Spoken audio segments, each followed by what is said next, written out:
гаргүй эмгэн аимшигын өгүүлэг. Туяа сургууль дээрээ оройтоод яарангуйж гарч ирсэн боловч хамгийн сүүлийн автобус булан тойрохыг харж амжив. Ятгад таксины мөнгө байдаггүй. Гар утсан алаасандаа тэмтрээд гаргаад иртэл том дэлгэцнийхэн цэнхэр гэрэл огцомцэлс хийхтэн гинэт цочоод буцаагаад хармалчив. Тэр орчин тойрноо гүйлгэж хараад хавьд хүн харагдсангүйд баг зэрэг тайвширв. Алгын чинээ гаравц хүний амнаас үнтэй болсон зүүн цаг ирсэн шүү. Болгоомжтой байгаарай. Чамд юу ийм том дэлгэцтэй үнтэй утас ямар хэрэг байна гэж ах нь хэлсээр байхад зүрсүр байж авсан нь үеийнхнээсээ дор орохгүй хичээсэн дэдий.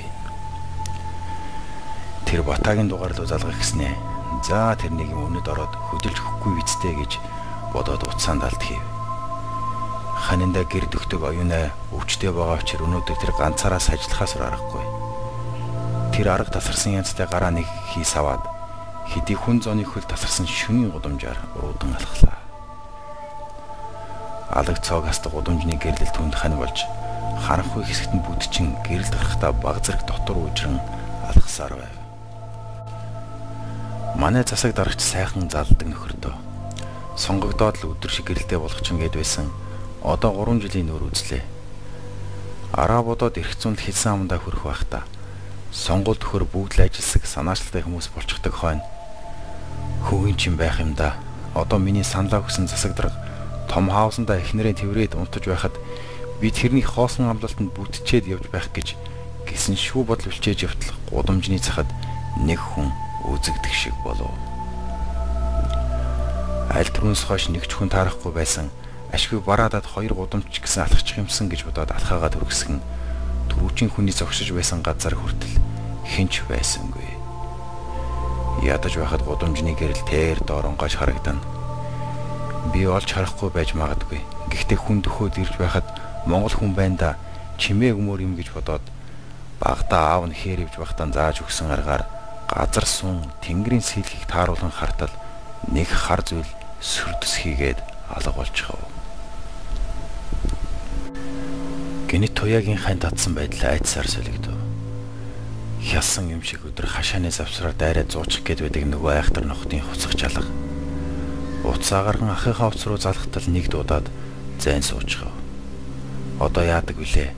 Сургууль дээр уцаа сэнгэлхийг оролцсон боловч ангийн хідэн залгуур үргэл зайг уцаар дүүрэн хараанаасаа холхон залгаж байж 2 ч уцаа хулгаад алдаж ахыгаа шатаасан. За уцанд найдахч өнгөрлөө. Одоо яадаг вүлээ? Яах аргагүй хүн шиг байсан да. Би буруу харав уу? Саяын сүртийсэн хар юм юу вэ? Гэтэл тэртээ уулзуур дээр машин үзэгдэж алсын гэрлийн зугуухан гэрлэр харанхуй гэрэлтүүлэн өнгөртөл буугын 15-ын гудамжны өмнөх буланд нэвчээсэн хар юм зурвасхан үзэгдээд эргээд тас харанхуй нөмрлөө. Тэр яг байсан газараа газас шиг зогсчихлоо. Үстэй толгойн ширхэг дараалан босхон түн мэдрэгдэж хар хөлсөн цуун бие хураан ямар нэгэн чимээ гаргах юм бол хаашаа ч хамаагүй ус гэхэд бэлэн дэнжигнэн зогсов. Гэтэл арх үзүүн дээр нь хүний бүлээн амьсгаа мэдрэгдэх шиг болоход тэр ээжээ гэж хашгираад хар хурдаараа гүйлээ. Гэнэт тэр харанхуйд ямар нэгэн юм тээглэн холоо өсрөн унав. Өвдөх хацар нь халуун орхийг тэрхэн зур мэдэрч өвдөлтийг нь шүд зүүн дэвсэрлэн амьсгалаад хөгжин чимээгүй хэвтэв. Тийм гихэн аргуу өмхий өнөр өнөртгээд нөгөө халуун амьсгал ар шилэнд нь мэдрэгдэж түүний духруу өмчсөн үсийг эвэрсэн яхгэр гар арагш нилээд хөөрмөн наана хэвтэж бай бити хөдлөөрэй гэж шивнээд өндийгөд холдон явах нь алхаанаас нь мэдрэгдэв. Айдс чиглэлцэн тархинд нь энэ сүүн хоолой нэг л танил юм шиг санагдсан бодол чүдэнцний гаш шиг ёлтойгоод эргээд унтарчихв. Хин нэгэн мөрнөөс нь татгад тэр сэрв. Хэр удаан хөвцнийг мэдэхгүй. Ахыгын дүр харагдаж хацрыг нь зөөлөн ачуураар арчихыг л мэдэрч байв. Тэрний ям бас зогсоо заггүй хөдөлж түүнээс ямар нэг юм асуугаад байх шиг боловч түүнд юу ч сонсогдсонгүй. Эргээд харанхуй бүрхөв. Туяа эмлэгсэрлээ. Цэлийсэн цагаан өрөөнд нар тусаж байсан хэдий ч хардарсан зүудмэд тэр аимшиг тас харанхуй шөнийн сүдэр хаа нэгтээ нуугдсан хэвээр. Хөлнийх нь үзүр тисхийн аргагүй халуун оргин чимчимхийн өвдөлт өхөн мэдрэгдэн. Тархин чихэлдэх бодлоо эмхлэх зур эвэршсэн гар танил алхаа хичнээн дургүй хэдий ч цаанаал танил өмхөн үнрийг тэр эргэн санав. Аль хэдийн сурган тасарч амьтан хүн өгсөн гэж суурч байсан гаргүй эмгэн хаанаас гараад ирв.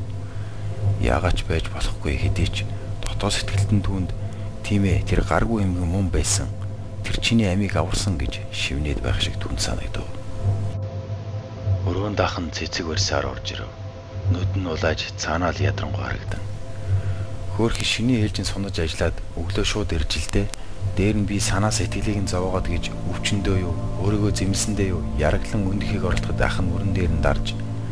Хэвтэж бай миний дүү. Одоо арай өндөх болоогүй. Сайн амарч яв. Өнөөдөр чи бүр овоо байх чинь хөлийн хідэн хурууч нь хөлтөг шахсан байлээ. Гэхдээ танагтай эмчхий тоногоос гаргана гэсэн гэд цаанаал нэг уртаар санаа алдав. Би зүгээр дээ хөвцээр байтал хамаг өгсчихлөө гэд ахад гаргүй эмгний тухай хэлэх үү яах вэ гэж хэсэг тэнэгэлснэ. Санааг нь улам зовоочих байх гэд чимээгүй болов. Ах нь түүнийг ямар нэг юм хэлэх гээд байгааг анзаарчихсан бололтой. Миний дүү юу хэлэх гэсэн юм? Ах зүгээр ахтаа хэлхэл. Сургуульдаа санаа зовлтгоо. Ах нь сахирлын нарийн бичгтээ чинь уулзаад хэлчихсэн байгаа. Оюуна чамайг эргэж ирээд явсан. Та янз бүрийн яриаггүй үстэй. За хаанаас та оюунаач цагсан. Чамайг хэд хоног хэвтэж юмшууд хэрэгтэй л гэж хэлсэн. За ашгүй тэгээж сүртэй юм басан биштэй. Мэдэхгүй тэр шинэ юу болоод өнгөрөө бөөмэд. Гэхдээ миний дүү азтай шүү. Цаагуурчинд нэг шүүгцгааж байна. Юу? Тэр шинэ бугын хороолд нэлийн ноцтой хөрөг гарсан.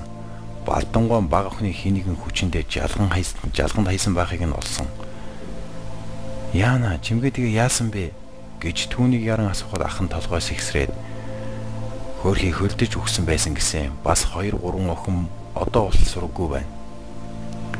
Арайч тэ хин тийм хийж чаддаг байна гэж хэлэхгээ түүнийг хоолоос харалтаад өөрийн ирэхгүй нулимс хацар даран унахад ах нь дэмий юм хийснээ харамсан орны толгой дээр галчуурыг дүүдээ авч өгөөд за зүгээр дээ миний дүү гэд түүнийг тэрхэд тэр би зүгээрээ тэгээ цагдаа нар хэлснийг нь олсон уу гэж урт санаа алдаад ах руу гарахад дүүгийнхаа зан юм нэгэнд мэдэх хойно цагдаагийнхан манай хороолын залуучууд байж магадгүй гэж сэжиглэж байх шиг байна.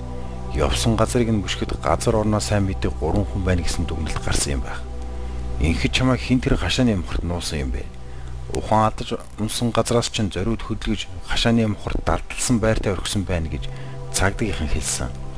Бас чам дээр 2 халтар шуудаа нөмрөж орхисон байсан. Би бүр учрыг нь олохоо боллоо. Хин нэгэн сайхан сэтгэлтэй хүн тус болж дээл гэж бодох юм да. Аль эсвэл тэр гурвын нэг нь чамайг багаас чинь таньдаг манай хороолын хүүхэд байсан юм болов уу ч гэж бодож байна. Гэхэд гаргүй эмгэн байсан юм аа гэж тэр шивнэг шихөө газар ширтэн хэлгээд ахна. Хин гинэ? Гаргүй эмгэн л 2-3 халтар шуудаа өрч явдаг бидтэй. Ах нь элдвийн юм яриад дүүгээ айлгаж орхилоо. Удахгүй цагдаахан ирэх болохоор чамайг мэдэж байх нь дээр юм болов уу гэж бодсон юм. Тусгүй юм боллоо. Одоо чи амарсан дээр байх гэхэд туяа. Дуугаа өндөрсөн. Би танд хэлээд байна шүү дээ. Гаргүй эмгэн байсан гэж. Тайван бай миний дүү. Гаргүй эмгэн чинь 13 жилийн өмнө сургуу болсон. Хүмүүс үхсэн гэж ярьдаг юм билээ. Би түүнийг таньсан. Тэр яа харахгүй мөн байсан. Өмхөн үнэр алхаа дунд хүртэл танил байсан. Тэр чамтай ярьсан хэрэггүй. Тийм ээ. Нөгөө хүүрээ дуудсан хэвээрээ. Тэр надад хүүрмэнд хөвтөж бай гэж хэлсэн юм. Ястай тхий аргалга. Гаргүй эмгэн намайг үнэхээр аварсан юм байна. Цагдаа нарт энэ тухайгаа хэлээд хэрэггүй байх та тэд үнэмшихгүй. Тань шигөө. Миний дүүл ирүү сар бол байл болох нь тэр ах нь харж 2-3 цаг хөвтөж нүдний хороо гаргачаад ажилдаа явахаа бодъё гээд энээсээр гарч одоо. Тоя дээш харан хөвтөг тэр агшинд таазны тахиралцсан олон хэ танил дүр төрөхөд хувирж хүүхэд насныхын дурсамжид хэдий хөдөлжээ. Тоя гаргүй юм ирж байна зүгтаарай гэж хамар хашааны хүн хаширхад тэр ухаан зулуугүй эргэж явах гээд яг ардаа байсан шонгийн мод мөргөөд тас эдрэгээс аваад өмчих. Толгойн дүүрч маш ихээр өвдөх бөгөөд тэр айснаач мартаад тас хийтэл оруулж ирэхлээ.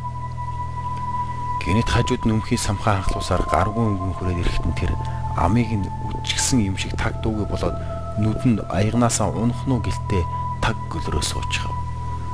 Гаргуу өмгөн түүний шидэн хүзүүнээс татаад босгох гэтэл туяа ээжээ гэж тас гашхараад нус улмстайгаан холилдон уйлж түүний гараас мултрах гээд тэмүүлсэн боловч гаргуу эмгэн охины ажлыг харж муухай анааснаа гинэт царайгаа хувирхан дуугүй бай хүрээ наана хөвтөж бай юунд орлоод байгаа юм зуухар ав шичгэн шүү гэж хашгираад сая бахан хансан бололтой туяаг тавихад тэр нус нулимстайгаан хутгалдан ихэр татан уйлж эргэн харсаар гэрлүүгээгүй. Ах нь энэ явдлыг аав ээжт нэхлээд хэрэггүй ах нь хариуг нь авнаа бас юу гэсэн зуух гинэ зуух руу шидэд бахтаа явахтай загаагүй чамаагдаа гэж дотроо заналтай хэлв.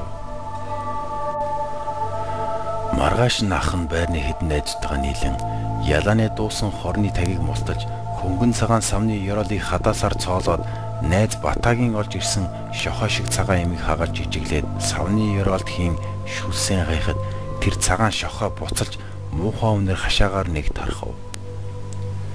Ах яг буцаж байхад нь хадаасаар цоосон нүхэнд шүдэнд зуран ойр турхад маш хүчтэй буугаар бууцсан юм шиг чимээ гарч гашааны банхар хаслаад нүүрсний амбаарлаг үгээд орчихов. Ахын найзууд амандаа нэг юм хэлээд инээлдэд байх юм. Тэгж байснаа алсаас чимээ баагуугаар тодорч тэдний яриа дуулдахдайгаа болов. Яг л нөгөө улаан дарцэг конон дээр банд нар гар бөмбөг тисэлдэг шиг хөгийн юм болов. Хөө энэ банхар ингээд сүүлийг хавчаад гүйж байхад гаргүй юмгийн шээсэж туслуулаад айгүй бол хол газар дээрээ нам явчихвал яах вэ гэж ахыг хэлэхэд Бата.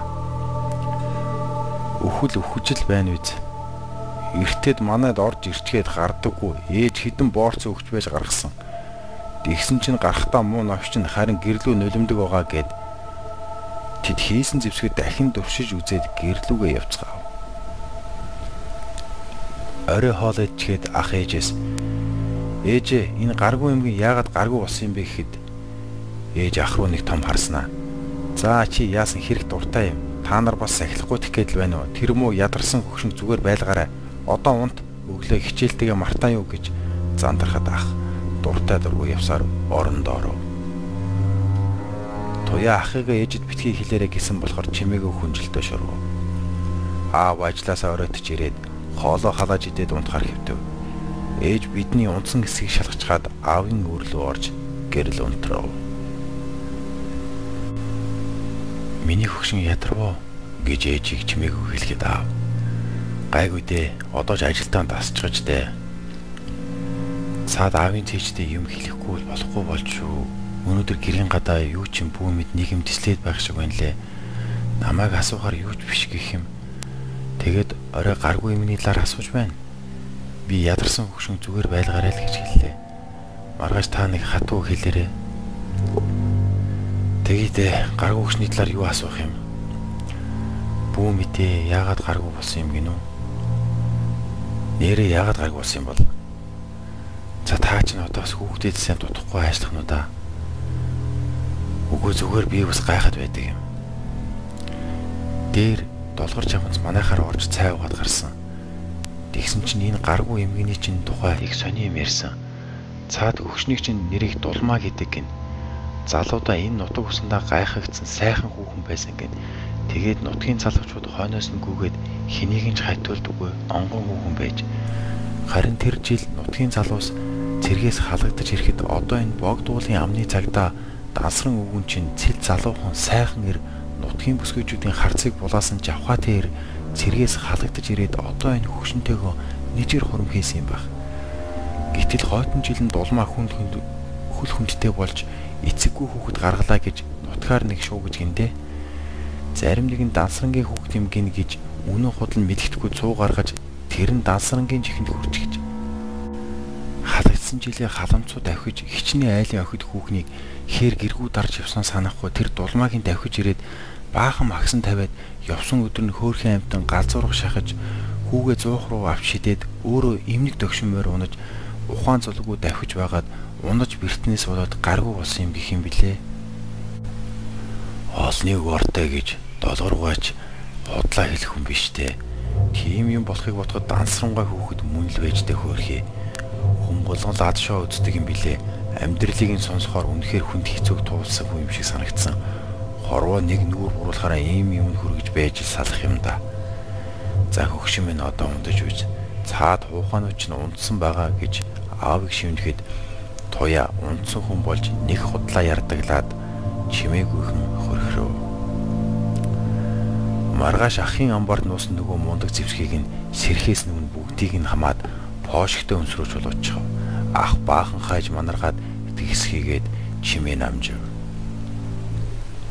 Үүнээс хойш хөрхий хөгшинг шуудаага үрсээр хаяа ороод ирэхэд ээж даалхны өнцөг хитэн боорцог өгөхөд тэр шууданыхаа мохрлуу шидэд чимээгүйхэн жигжүг инээж байгаад гарна. Заримдаа туяа гудамжаар ирж явааг нь хараад зориуд гээсэн болгож галгарууд нь жоохон хоол хийгээд досгуулж хаяхад тэр олзуухан аваад хазансаар далд ордог байв. Туяаг их сургуульд орсон жил гэртээ нэг ирэхэд манайхан гаргүй юм үзэгдэхээ болсон энэ жил их үйтэрч байна. Айгүй бол хөөрхий хаа хамаагүй явж байж хөрдөж өгсөн байх. Зарим нэг нь нутг руугаа явсан ч гэж ярих юм гэсэн цөөн хідэн үг цай бүрхий хооронд өрнөж өнгөрөв. Ямар ч байсан хинхэнгүү ад шоу үздэг нөгөө хөөрхий гаргүй юмгийн тухай яриа тэгсхийгээд мартагдсан билээ.